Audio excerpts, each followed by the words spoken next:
Hey guys, guess what? It's time for Bollocks, Talks, and Tangents. Lenny's not listening to the countdown at all. He's wondering how he gets to sign in over there. He's got it down. You're in there already. Lenny was ahead of the game, looked good as a boomer, and then turned immediately into a boomer once the show started. So, sorry I missed last week. You guys held down the fort. Appreciate you doing that. Had a little something come up, and we had to take care of it. Yep. But I knew we were leaving Bollocks in good hands. So, Lenny, happy Thursday, buddy. Glad to be here. Happy to be here. Hey, is someone's phone volume up? Not mine. Hey, baby, because I can hear an echo on mine. Is it yours? No, it's not My mone. phone's My completely sound is off. My volume is down. My volume's down as well. You only have to beat me 6 times to get it to do it. Yeah, well, that's, Blake might have the listening into 2 different speakers in there or something. That's it. Our tech guru, The wizard. the wizard in there, pushing all the buttons, making everything happen. But it's good to be back. The rain has started here in St. Augustine, and we need it. Helps the Yes. plants. Absolutely. Helps I don't the have plants. to water. Helps my water bill. So and people that just got rained out at the Plaza Music, hopefully they're tuning into Bollocks and we can entertain you for the next hour. There you go. All right. So what I got to do first is I got to do the sponsors, and this sponsor is one of my favorite engineering firms. It's my favorite civil engineering firm, and that's Maverick Engineering here in St. Augustine. They do big jobs. They do small jobs. Give Jeremy a call over there at 904-655-6687. Appreciate you coming on. St. Augustine Distillery in City Gates. We're not drinking, you guys. Oh my gosh! I was wondering failed. I was wondering what we were drinking tonight. I failed. It's over there. I'm going to throw it to you when we do the Mehans. I'll put it up, and Blake's going to switch camera. No one will know. Okay. All right? So don't break the fourth wall. So, wait, nope, that's not what I'm drinking. I'm actually drinking Remus right there. That one. Blake has snuck in so quietly, and just, this is what we're drinking tonight. That's good stuff. So, it's good stuff. It's good George stuff. Remus. So, kind of one of the originators of bourbon, right? Mm-hmm. Yep. So, just a wonderful little drink cocktail as we're getting through this rainy Thursday, and we're talking about St. Augustine's Distillery and Citygate Spirits. You guys drink one of their very special fancy bourbons, one of the Pinkies Out bourbons. Yep. But if you get a chance to get over to the distillery, take one of their tours. They have special classes now. Mm-hmm. You can learn how to do some mixing. You can learn some bourbon pairing. Yeah. Some really cool stuff. Citygate Spirits, some very unique flavors they do with moonshine and different whiskeys. Yeah. Still a big fan of the peach. Right there across from the fort. Wonderful job. Appreciate Will and their entire crew. Meehan's Irish Pub. These are your guys. These are my guys. Love them. Reggie, you're amazing. Great food, great whiskeys. I mean, everything's good. Three bars in one. Their Irish whiskey list is bigger than most restaurants' wine list. I'll put it to you that way. Mm-hmm. And you know what? You want to know what makes this a head and shoulders above most other restaurants? They're closed for a couple days. Mm-hmm. I'm not quite sure if they've reopened yet or they haven't. I don't think they posted their reopening They didn't yet. last night. I don't know if they're open tonight. But they closed. This is, if I'm not mistaken, it's at least the third, if not the fourth time in the going on 9-10 years I've been in St. Augustine that they've actually replaced the kitchen floor. Mm-hmm. Reggie takes such good care of that building. I mean, it gets hard use. It's in a tough location by the bayfront, but they keep that place pristine. Staff comes in. They were refinishing tables. They pay, but they replaced the kitchen floor, and I know for a fact it's at least the third time they've done that, and that's a quarry tile floor. This is not an easy thing to do. No. So they take great care of that restaurant, and they take great care of you when you, Bless you. in that restaurant. Bless you. Food is great. People are great. Go to Meehan's. All right, Blake. It's Blake's mac and cheese. He loves it over there. I told you my little hack, didn't I? Yeah. Oh, yeah. Kids, So I don't know if we can let it out about the kids' meal and the chicken tenders are still there. I don't know. I don't know if we're allowed to. Well, I wouldn't share that with anybody and let them know that the Tipperary chicken tenders could be in the kids' menu. But we're not going to say I wouldn't tell anybody. We're not going to say that. All right, and it's amazing. All right, Abear, Kresge and Associates, the best CPAs in town, and a solid 5th place finish last night in trivia. But Billy Abear and his crew over there, they do an amazing job. They keep me out of trouble, and they will keep you out of trouble too. Yeah. Don't think you can do your taxes better than these guys, because you can't. Don't even try. All right, St. Augustine Pirate Museum, wonderful people, great museum. If you haven't been, you need to treat yourself and go there. And I'll tell you this. If you're going for the very first time and you're watching the show and you want tickets, text me on Facebook, and I'll get you tickets, just because I want you to go there that bad. And remember, the answer to the question is, it's the sea. It's the sea. Yeah, the fight. Yeah, we'll leave that one hanging. Let him figure that one out. Pirates' favorite letter. There you go. It's not R. Right. Yeah. All right. Kaiser's Deli and Market. You ever been to this place? I had lunch there with a good friend of mine just yesterday. Okay. Yeah. What'd you get? I made myself a hot ham and cheese sandwich with extra mayo for a change. It was hot ham and cheese. I was craving that. Wow, I haven't had one. Oh my gosh! Now I think I'm gonna have to go tomorrow. I was craving that. Yeah. I usually get the bollocks with half pastrami, half turkey. Great sandwich press. Make it a little hot. Oh, it's so good. Yeah. And you can eat it later. It's wonderful because they give you a big quantity. Portion. Yep. A big portion. But the ham and cheese sounds impressive. All right, Blake, and I'm assuming you had the White Street. Yes, I did. Yeah, all right. Blake's a White Street guy. He Pressed up good. He knows what he wants. Yep. All right. Coquina Coast Realty. I heard these guys know what they're talking about when it comes to real estate, residential or commercial. If you're looking for office space, I do currently have some office space available in the Treasury and at the Cigar Building. So give me a call, 904-669-7901. And last but not least, Cheshire Customs and Collision. That's a mouthful. That was a tough one last week. Yeah. I had to say that one slowly. Custom and Collision. If you have any nicks or dings on your car, you want to make it nice and pretty, they'll come in, they'll touch it up, paint it for you. You get a little fender bender, give them a call. Cheshire's Custom and Collision. All right, Lenny. We were talking about national conventions, but before we get to that, we got to do our word origin. Yes, sir. What is your word origin? GOP. Grand Old Party. Yep. Or Gallant Old Party, actually. It was one of the two. Gallant? Yep. Okay. Or Grand. Grand Old. It was Grand Old Party. And before it was the Republicans, the Democrats also called themselves the Grand Old Party. Okay. But it became the GOP because of a newspaper article. In 1884, a reporter by the name of T.B. Dowden was writing an article for the Cincinnati Gazette. And the article was about James Blaine, who I'll talk about in a little while at a different convention. The article ran too long, and he had 3 words that he needed to put into space for 2. And the guy who was ready to bring it to press said, "Look, I need it. You got to hurry up with this." He said, "Well, what am I going to do?" The guy looked at him and said, "Abbreviate it." And he wrote GOP. Yeah, and that's how it came to be. That's how it came to be. So it's funny how certain things are accidents, and then all of a sudden it becomes every day. Yep.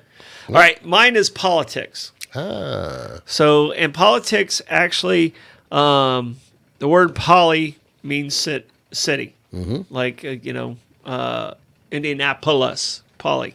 It means city. But it came from Aristotle. Yeah, the Greeks, yep. Yeah, Aristotle. And Aristotle wrote a thing called Politica. And it's K-A, and it means affairs of the city. All right? And then when it got to mid-century English in the 15th century, mid-15th century English, it became politiques with a Q. And it kind of all morphed into politics, and it all had to do with the affairs of the cities, and that was the politics of it. So it wasn't, but it started with Aristotle. And from that, we got politicians. Yes. Yes. Good, bad, or indifferent. Yeah, there's tourist season, there's hunting season, and there's political season. Yes, indeed. And you're not allowed to shoot the politicians. Right. Even though someone tried last Saturday. Oof. Not allowed to do that. Good thing he missed. That's all I'm saying. Yeah, no, it would have been a horrible thing Yep. in our society. So I had to respond to something in our messages there. Rebecca was trying to be a mean girl. Rebecca. So she said, text me. I said, text me on Facebook, message me on Facebook, use Messenger and message me if you want tickets. So, or you can text me if you have my number. There you go. So, meanie. Be nice, Rebecca. Yeah. We love you. Yeah. So, all right. So I don't know where you want to start with this. I started with the very first political convention, and it was in 1832 in the U.S. What do you have? I got 1856 for the Republican convention. That was the beginning of the two-party system and was the first Republican convention. But there might have been an earlier one. I will not doubt you at all. All right. In 1872, when sitting president decided that his party, the Democratic Party, should hold a convention. So it's 1832. Although Jackson tried to portray this as a way of getting voters more power, historian Jill Lepore suggests in the New Yorker it was actually an attempt to replace Vice President Calhoun with Martin Van Buren on the ticket. Jackson succeeded and won the re-election. Since then, every majority party, with the exception of the Whigs in 1836, has held a national convention to nominate their presidential candidate. With the nominating convention in the 19th century, they were very different from the versions Americans watch on TV today. Then, winning candidate didn't give an acceptance speech, and that did not happen until 1932. Right, you were saying it was FDR. Yep. FDR Yep. did the first expectancies. It's funny you mentioned the Whigs. In 1854, the Whigs that were opposed to slavery expanding to the West splintered off and started the Republican Party. So that's where they came from. They came from the Whigs. Yep.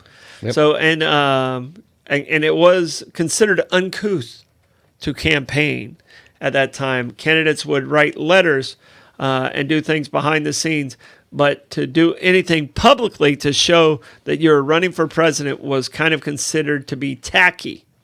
The party should come to you. You should not come to the party. Which is interesting back then because, you had, telegraph was just starting up. Transportation wasn't where it was. People were spread out all over the country, as big as the country was at the time. And, it was hard to get to people to rally them up. So, yeah, and there weren't primaries at the time.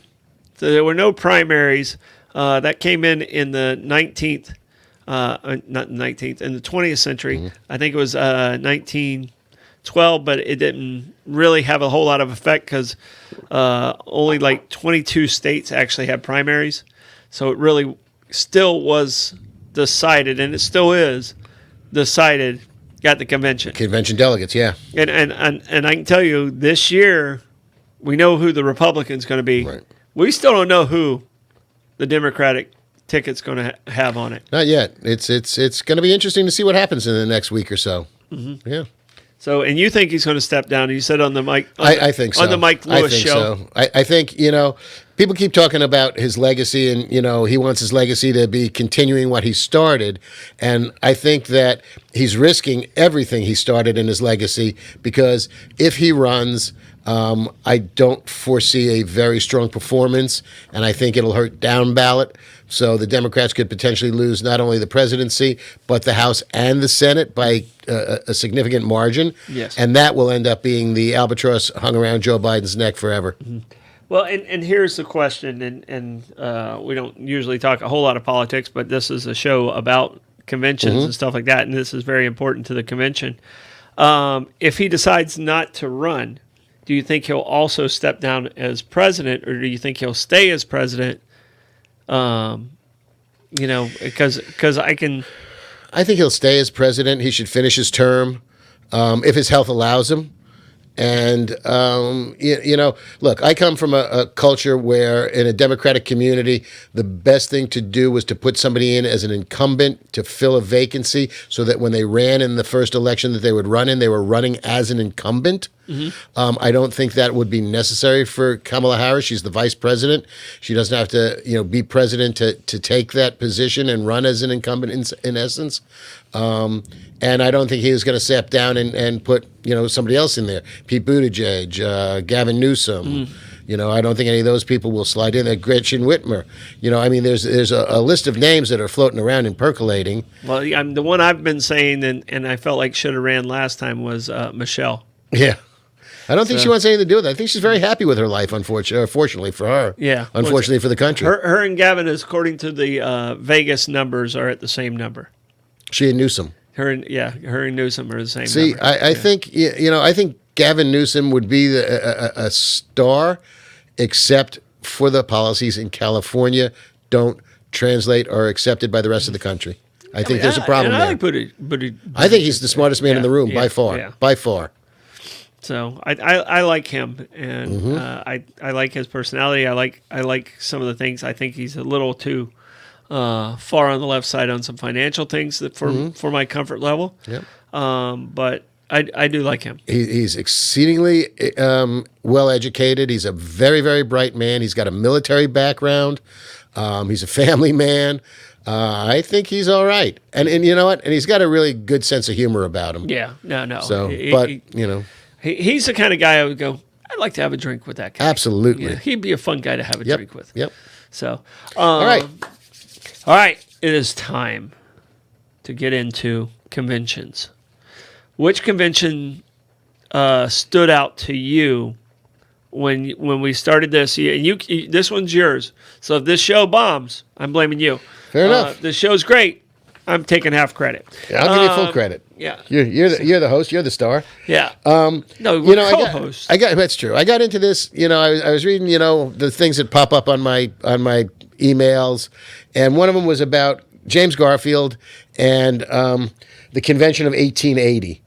And I started reading about it and reading about Garfield, and he was a very, very reluctant candidate for president. So I went in a little bit deeper to see what was going on. And in 1880, the Republican Party had a convention in the Interstate Exposition Building in Chicago from June 2nd to June 8th, which is, 4 days longer than a normal political convention. Mm-hmm. Back in those days, they were 2 days. Mm-hmm. And Garfield went there with the intention of giving the speech to put the name of John Sherman into nomination. Okay. John Sherman was William Tecumseh Sherman's brother, and Garfield from Ohio was there to build him up.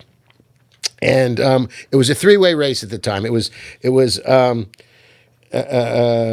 James Blaine, who was the senator from Maine, who I mentioned earlier, Ulysses S. Grant, who would have been running for his third term, and Sherman. And at that point in time, you needed 379 delegates to get the nomination. Mm-hmm. Well, Garfield goes and speaks, and he's talking about, and he didn't do such a great speech, but it was an interesting speech, and people sort of perked up a little bit. And he really didn't mention, he talked about an awful lot of stuff, but he didn't really mention Sherman by name until the end of the speech. Mm-hmm. So he really wasn't helping Sherman as much, but people were intrigued by Garfield and what he was saying at the time. Well, they do their first ballot, and Grant gets 304 votes. Blaine gets 285 votes, and Sherman gets 93 votes. Nobody's got the number to hit the 379 that they needed. Mm-hmm. Long story short, it goes for ballot after ballot after ballot, and then the guy who's the head of the Ohio delegation sends a letter to Garfield and said, would you just ride your dark horse into the nomination, please, and put your name in? And they nominated him. Mm-hmm. And it took 36 ballots before Garfield got the number. And he ended up with 399 votes, delegates. And how healthy was Grant at that time? Not sure. So I'm wondering if health was an issue for Grant because, and I guess the South never liked Grant. No. So it would have been a challenge again for that. And at this time, the South is pretty much in full force voting again. Yeah. So. And on the 36th ballot, Garfield gets 399 delegates, and Grant gets 93, and he gets the nomination. Goes on to win the presidency, which unfortunately didn't work out too well for him. Yeah. So let me get that bullet out of you, Mr. Garfield. Yeah. Yeah. Well, and. Yeah, the interesting was what was Robert, and Blake, look this up. What was Robert Lincoln? Was he Secretary of War with him? He was. I think he was in was there, Garfield. He was. yeah. He was definitely there when Garfield got Right. shot. Let's see, he was Robert outside. Todd Lincoln. He was Secretary of War under James A. Garfield. There you go. Secretary of War. Boy, when you're So, good, you're yeah, good, and you're yeah. good. And also, fun fact: the former U.S. Minister to the United Kingdom. Yes. Yep. Yes. But as we've mentioned before, what did you say? Robert Todd, right? Yeah. Yes, Robert Robert Todd Lincoln. Yeah. yeah, but how many He said- assassinations were he part of? It only came through as Todd. He was involved with 3 because Yeah. he was with McKinley too. Yep, right. So he was around the corner when his dad got shot. He was standing outside waiting for Garfield when Garfield At the got station, shot. yep. And he was with McKinley when McKinley got in shot. Buffalo. And if you think about it, his father got shot in 1864. 64, I believe. I keep confused 64, 65, but it was 1860. 65. Okay, that's how you mess them 65. up. He had already got Reelected. The inauguration had Right. already went through. So And- the kid's there in 65. Garfield gets shot in the early 1880s. And then McKinley is 1901. 1900s, yeah. Yeah. Yeah. So it's, that was a long span for this guy to be hanging around watching people get shot at. I think he ended up passing it, and at one point he might have he was requested to run, and in one of these conventions he was somebody who was kind of asking him to run for president at one point. So, and I think he was on a lot of short lists as vice president many times. So, he's an interesting guy. Yeah. Bright kid. Yeah. But we do have a tendency in this country to create political dynasties and keep things in families. And if your family's got some gravitas or some electoral success, people try to hitch to that and keep going. Yeah. All right. So the first acceptance speech. All right. Are we done with Garfield? Yeah, sure. Yeah, that was it. Okay.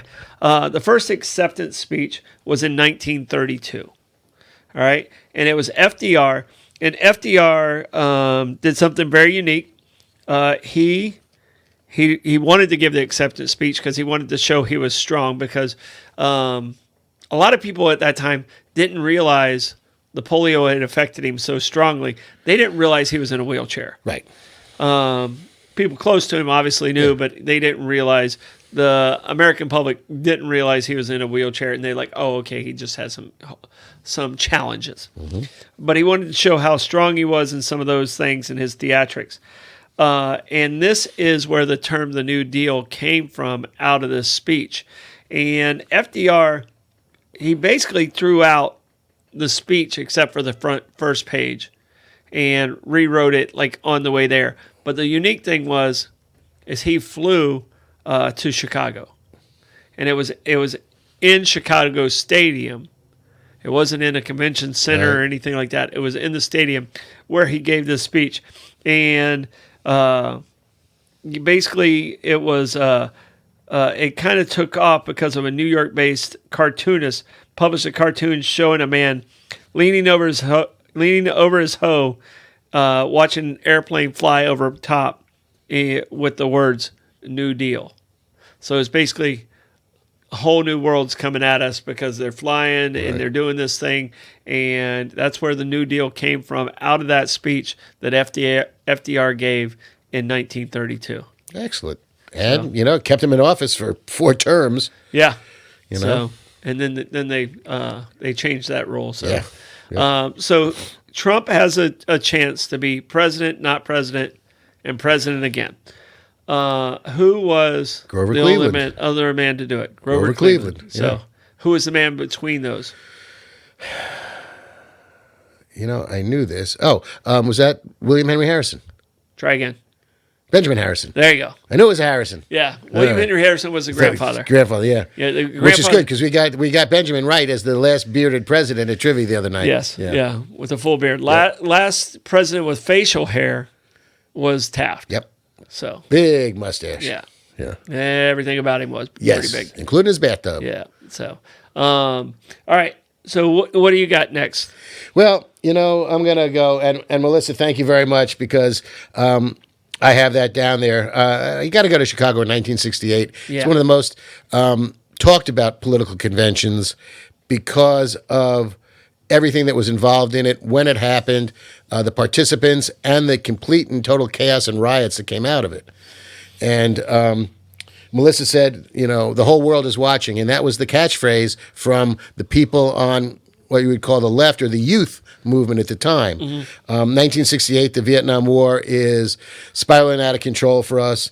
And there's a huge anti-war movement, so much so that Lyndon Johnson decided he wasn't going to run for re-election. He said, I'm getting while the getting is good. Yeah. And, he said, Hubert, have a nice day, Mr. Humphrey. Good luck with it. Yeah, exactly.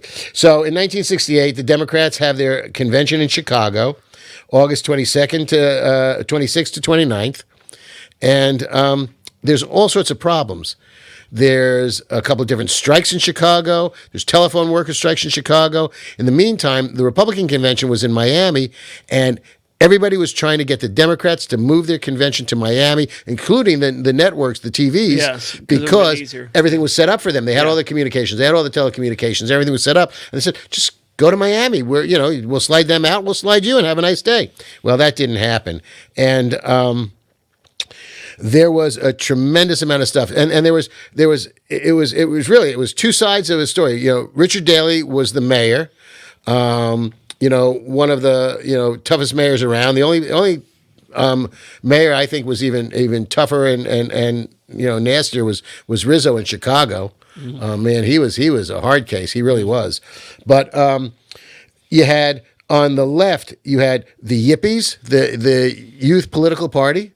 Okay. The Yippies, the National Mobilization Committee to End the War in Vietnam, or MOBE, M-O-B-E. Mm-hmm. You had the SDS, the Students for Democratic Society. You had Women's Strike for Peace, and the Southern Christian Leadership Conference were all on one side trying to stop the war in Vietnam, to get the Democrats to pay attention to what was going on there. And on the right, you had Richard Daley, who brought in 12,000 Chicago Police Department officers on 12-hour shifts, billy clubs, tear gas, riot gear, 6,000 members of the National Guard active, 5,000 members of the National Guard in reserve, 1,000 FBI agents, 1,000 Secret Service agents, the U.S. Army's military intelligence. George Carlin is going oxymoron. Thank you very much. The U.S. Army's military intelligence were there, and the Democratic Party were on one side, and riots broke out. Well, and what I read, because there was such that strong force, it was almost like inevitable. Well, it wasn't like the police officers were sitting back, waiting for it to happen. Everything I saw, it looked like the police force and the National Guard and them were like, all right, we're going to take care of these hippies. Yeah, they fomented a lot of it. They really did. Absolutely. I mean, even like if someone was backing away, they were still pounding away. Yep. So, yep. I mean, if you watched any of these videos, and I know it's been edited to kind of dramatize that, but the videos I watched, I was like, oh my gosh. Yeah, it was brutal. It was awful. Yeah, it was brutal. Yeah. And all the every one of those groups that I mentioned, for the most part, were young people, and a lot of it was at the time, they're going, you're sending us to Vietnam, we can be, but we can't vote. We're 18 years old, 19, 20 years old. We can't vote, and that was part of the issue as well. They wanted some representation or participation in the process, and it wasn't to be there. There was at least one civilian was killed, but there's unofficial numbers. I can't believe it was only one. There's unofficial numbers of 9 to 11 people were killed, unofficial numbers. There were 750 people injured. There were there was like 300 police officers injured. Yep, 150 police officers at least, 100 civilians injured. 500 protesters were beaten up and injured badly. And, it ended up ending with... Those are the ones that were just reported. There's correct. People that got knots on their head or stitches. Oh, yeah. Where they just went home and put a butterfly on it or something. Ice pack. Yeah, billy clubs were flying. Yeah, billy clubs were flying. There was huge amount of violence perpetrated by the police in a lot of the cases. Not that I'm saying that the youth and the yippies and the Moab people were innocent of any of this. And out of this came the trial of Chicago 7, Chicago 8. You know, if you count Bobby Seale, it's the trial of Chicago 8. But the judge had him isolated. He actually, for a while, the judge had him chained up and gagged because he was so obstreperous. And it was, it was interesting because there's a movie, the trial of Chicago 7, and there's some familiar names in there. Abby Hoffman, Tom Hayden, who was Jane Fonda's first husband, and Rennie Davis, David Dillinger, not to be confused with John Dillinger in Chicago. And Jerry Rubin and Abby Hoffman. And Abby Hoffman and Jerry Rubin were the yippies. And they were funny because they walked in, and the funny thing is the judge's name was Hoffman as well. Oh wow! Yeah, Julius Hoffman was the judge, and they show up in trial and they walk in judge's robes. The judge says, "Take those off." So they take them off, drop them on the floor, and start stomping on them. Underneath, they were wearing a police uniform. So they were making light of the whole thing, and at the end of it, they all got convicted, and in 1972. All their convictions were overturned, and they were overturned, and by the circuit court, and there were 8 cops that were arrested and convicted, and their convictions were overturned later as well. And that's, people spent some time in jail. They really did before they were acquitted in the appeals. So it was a wild time. The movie, the Trial of Chicago 7, is a pretty good movie, and it really does justice to a lot of it. All right, and to completely change topics on this, but last night's speech, J.D. Vance, the candidate for vice president, have you seen that movie? He'll be like, no, I have to go see that now. Yeah, I think I'm going to have to see it. I haven't seen it, haven't read the Blake, book. have you seen it? Yeah. I have not seen it. Okay. I think Rebecca has, and she says it's very good, and I think I'm going to have to see that. So, but I mean, to me, when we did this Google, the first thing that popped up was 68. I was like, okay, you can handle this much better. Yeah. I mean, because you were a whopping like 10 years old, and I was 1. Yeah. And I hadn't quite started getting into politics yet at 1.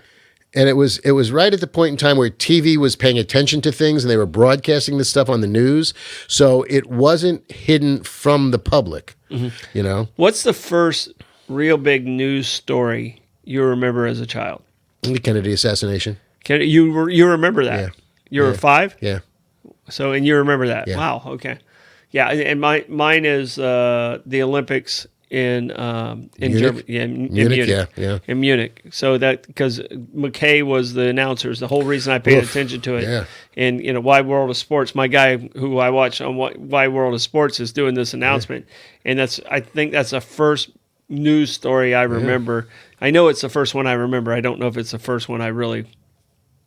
I can still hear him in the back of my mind doing what he was doing there. He was. I mean, the man was just. They're all gone. He was perfect for that. Yeah. I mean, I don't know if that's exactly that's the way I remember it. They're all gone. So the Kennedy assassination. Do you remember where you were at when? I was fine. I think I was in the bathtub. Honestly, really, I seem to remember being in the bathtub when my mother came in. Oh wow! And she told you while you were in the bathtub. Yeah. Okay. Wow.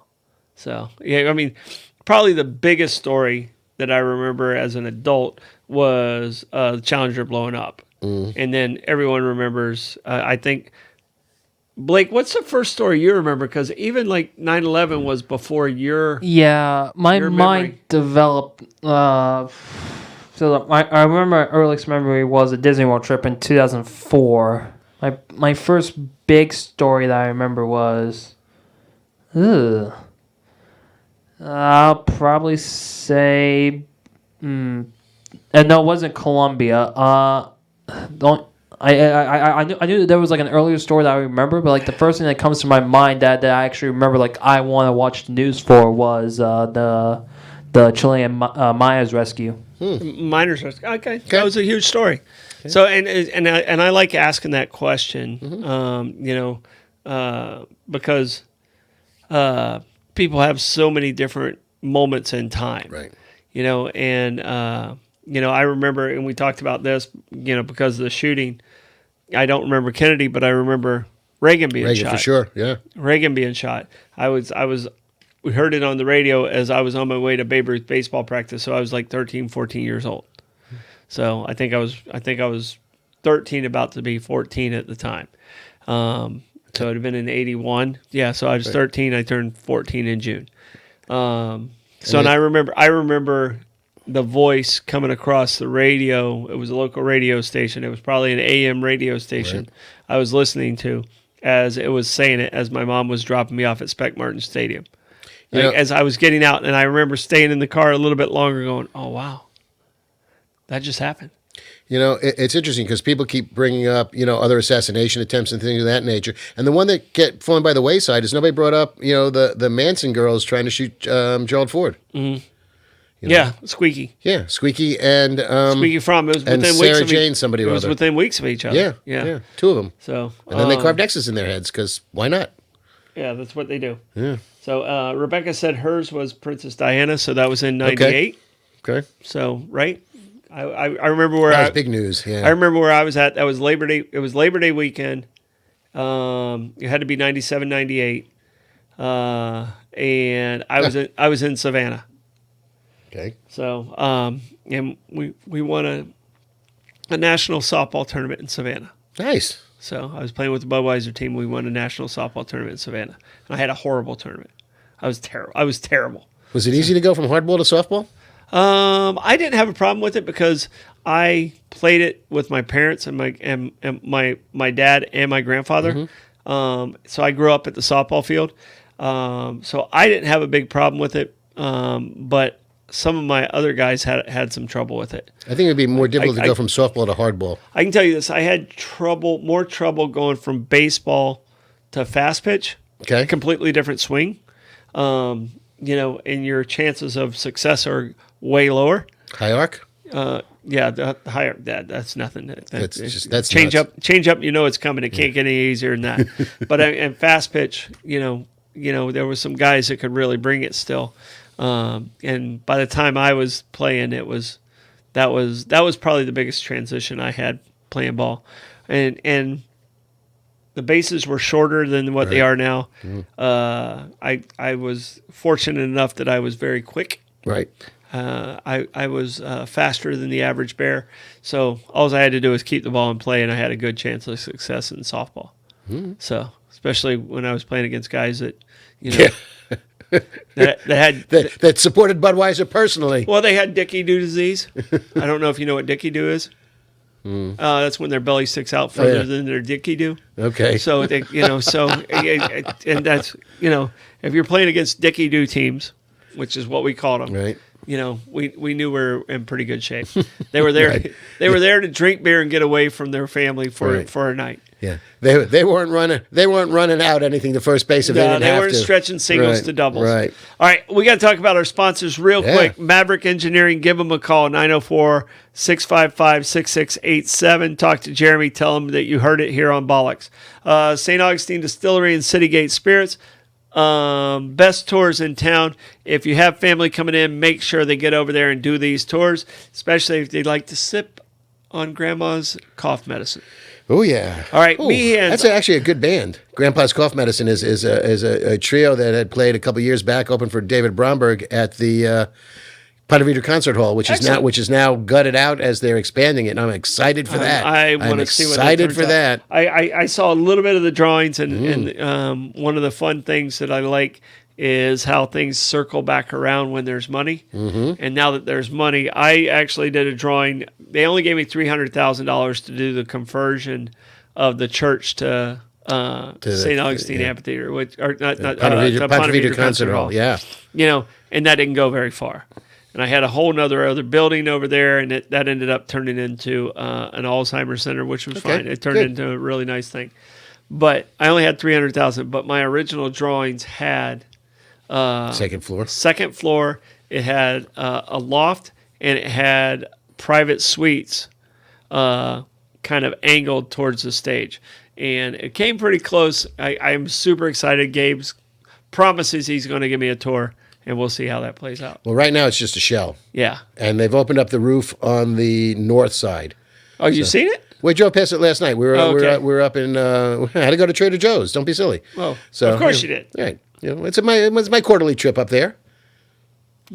So All right. No, excited about that. very. All right. venue. Meehan's Irish Pub, 3 bars in one. Give Reggie a call over there and just say, hey, you're Yep. the man. Thank you for supporting Bollocks. We appreciate it. He's been with us since the very beginning, along with these guys, Aber Kresge and Associates, best CPAs in town, close friend of mine, and also just a guy you can truly trust with your money. St. Augustine Pirate Museum. Also, they have been with us since the very beginning. So much fun. Just a wonderful place. 800 original artifacts. They do a great job. They run the Oak. They have the Taberna Bar. They have Bull and Crown. Just great people. They have the Seafood Company.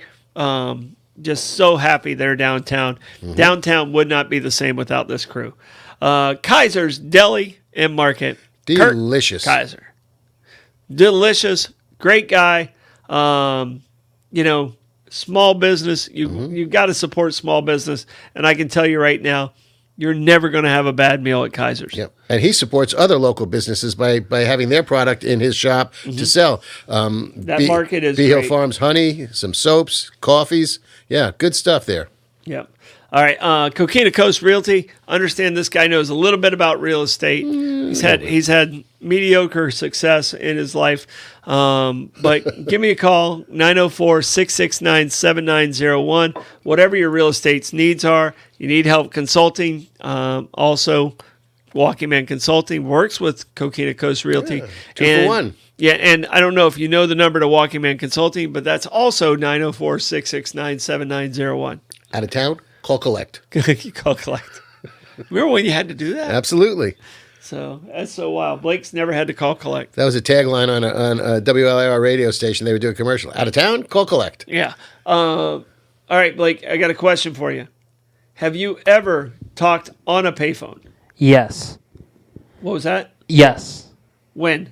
I think it was 2018 when the last payphone that was in downtown was operational. You put a quarter in and called? Yeah. Oh, okay. I called mom, so Okay. but she didn't believe me, so I did not know that there was still one around that late.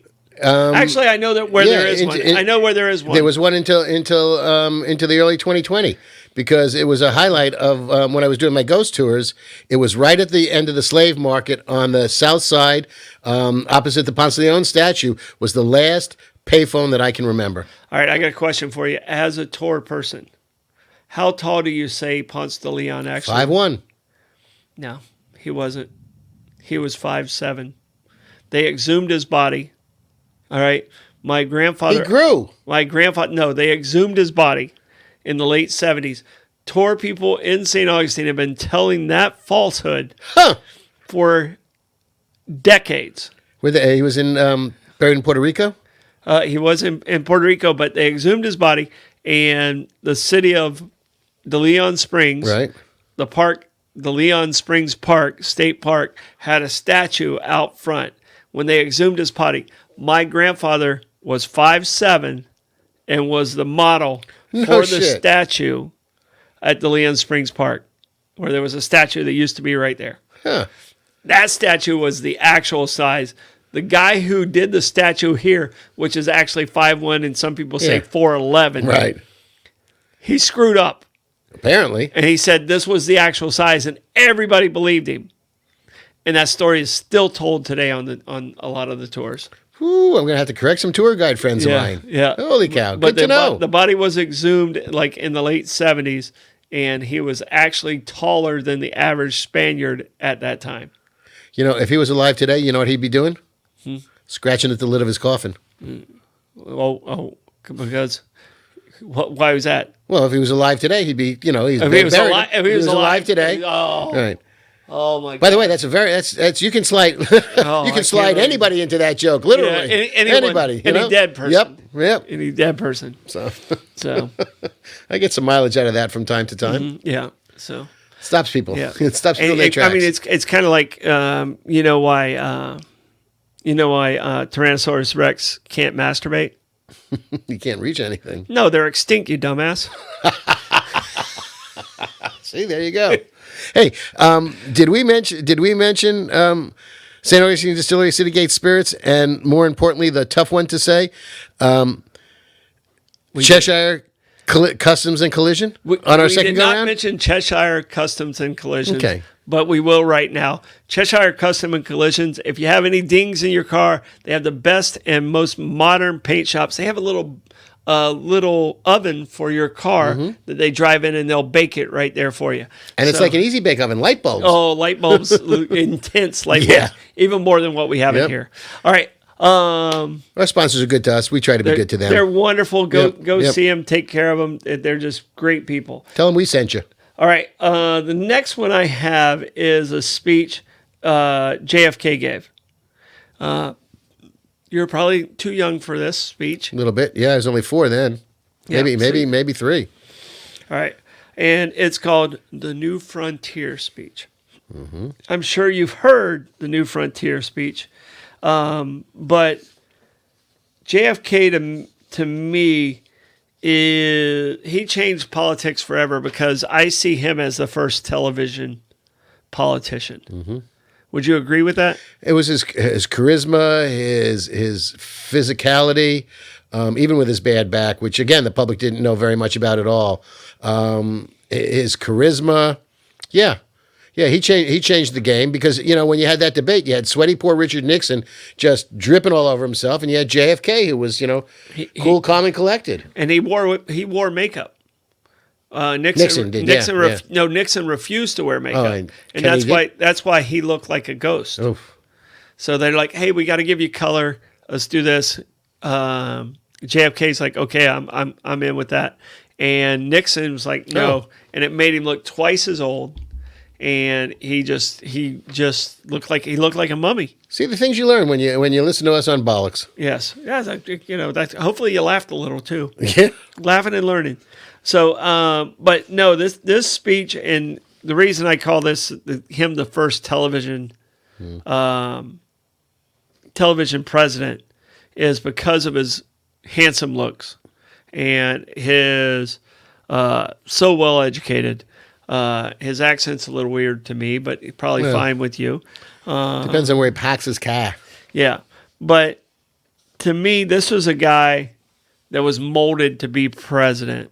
Yes. His brother was supposed to be president. His brother passed. Yeah. And then it was like, all right, this is going to be, he steps into the fray.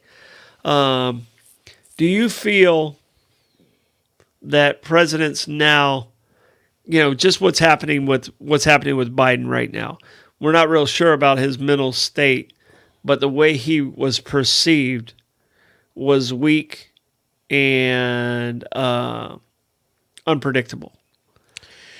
On the last debate, I don't think he was unpredictable, and I think he was trying to drive to his points. I just don't know that he was able to get there.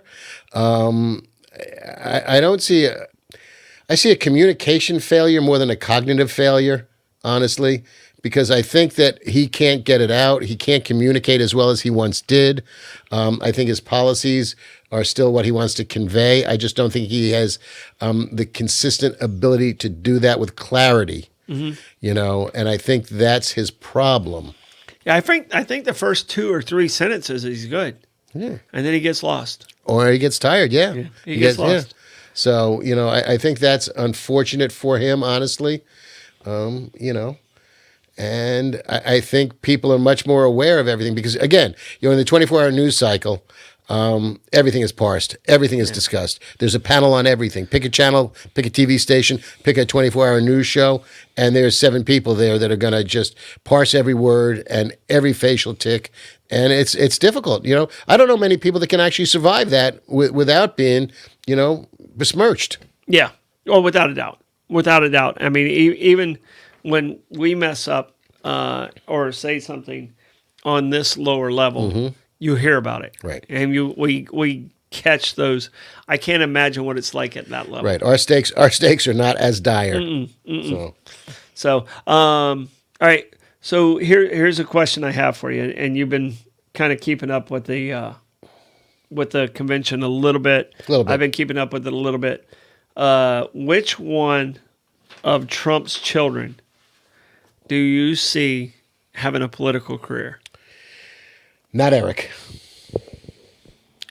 And I think she's taken herself out of it. So no Tiffany. No, I think Ivana has removed herself from it. Ivana was the wife. The mother? Okay. Yeah, I think Ivanka has removed herself from it. So I think you're doing Don Jr. I think he's polished. He speaks well. I can tell you this. Don Jr. I think is a very sharp young man. He's really not that young. He's probably close to my age. But I don't know if you saw Barron last night. No, I've been wondering where he is. Oh my gosh, what a handsome young man. Tall kid. Yeah. Handsome young man. He just graduated high school. Yeah. Yeah. Blake, you got a picture, a recent picture of Barron? Yeah. All the kids. I can pull one up real quick. No, by the way, Don Jr. is actually 46. He's 46. Okay. Yeah, like I said, close to my age. Minus a decade. I mean, and again, I mentioned on the Mike Davis show earlier that I was very impressed by his daughter. First of all, I didn't know Don Jr. had 5 children. Mm-hmm. That alone astounded me. But his daughter, Donald's granddaughter, spoke very well. Mm-hmm. She's very telegenic too, and she spoke really well. And she was the softening of him. He's my grandpa. He would sneak me candy and soft drinks. I think that did exactly what it was supposed to do. Humanized him. She she softened the, for a guy like me, guy like you, like, ugh. But you know what? Even guys that are absolute jerks, they're made him a family man. They're good to their grandkids. Made him a family man. Yeah. So there's a picture of Barron right there. Huh. Yeah. I think Barron's going to be the guy.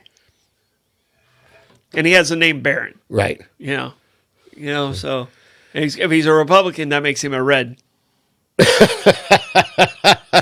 Where's Snoopy when you need him? Right. Well, he's already got a song. Yeah. There's a song about the Red Baron. Yeah, exactly. So I mean, he's a handsome young man. Like you said, he's a very tall young man. I wonder if his mother will let that happen. I don't know. And where's she been? She was percolating. Was she there? I didn't see her last night at all. I haven't been watching the convention. The last I heard of her is when she spoke in response to the assassination attempt. Okay. So that was Saturday. She had a public pronouncement Saturday or early Sunday. She's apparently going to be walking on stage with Trump tonight, I believe. Okay, it would so make she'll sense be there tonight because this is when he's accepting the nomination and giving his speech. Okay. So yeah, I'm sure she'll be there. Yeah. So no, but I think Barron is the next Trump we'll see in politics. And it's interesting. I don't see Don Jr. doing it, but maybe I'm wrong. I just of all the think kids, Ivanka's the one that would get my vote. Yeah, and I think Melania will keep Barron from it if she has anything to be able to do with it. Yeah, but once he gets like 40 years old, right? Her stance might change. Yeah, but she'll be 65. Yeah, she'll be 65. Right. She'll still be a young woman. All right, so of the inaugurations, of the conventions, which one's the first one you really remember watching as a young adult? I was always working, so I didn't watch too many of them. Being a chef and then a restaurant owner, my job were nights and weekends, so I didn't have too much TV. And back then, I've said often that I got my first VCR to tape Magnum and NYPD and Hill Street Blues. But I wasn't the political junkie then that I am now. Really? So it didn't matter as much to me. Also, there was, less drama in national politics than compared to what it is today. Yeah, I can tell you this, and mine actually goes to Jesse Jackson's speech. Okay. And I think it was in '88, and I'm trying to confirm that right now. But given that speech, he's such a great preacher. Yeah. I was like, dude, this guy this guy's the real deal. And then I dig deeper into who this guy is. And as he got older, he left that vision behind. The Rainbow Coalition. Yeah. Which we could use today. Yeah.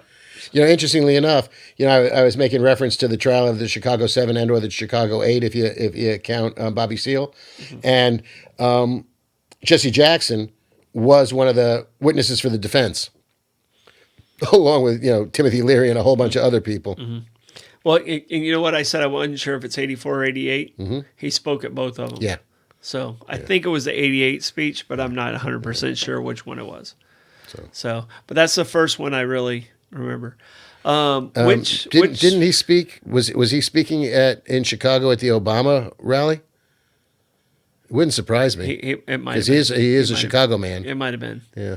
But do you think at any of these conventions, the speech given 4 years prior has set up a presidential candidate because of their speech? Well, it did for Obama. I mean, the keynote speech, if you get the keynote speech, that's supposed to be you, in theory, will be the next man up, or next woman up, as the case may be. So they try to do a little bit of prognosticating, as the case may be, for that by choosing who's going to give the keynote for the Republican or the Democratic convention. And, that's prime time for somebody, literally prime time. Who's giving the keynote for the Republicans? I don't know. Blake, do you have any idea? I can double check that real quick. Into the and mic I don't know if it was done. Hey, what you got? My mic's here. All right. Okay. Well, we couldn't hear the first. We couldn't hear the first 5 words you said. A little testy tonight, huh? He is grumpy. Wow. Yeah. Yeah. You know why? Because I beat him in trivia. Yeah. He lost. He lost in trivia. I'm gonna try to live on that one as long as I can. But at least until next week. But Obama's speech in 2004. Right. It was a springboard, absolutely a springboard. And I didn't really know who he was until nobody did.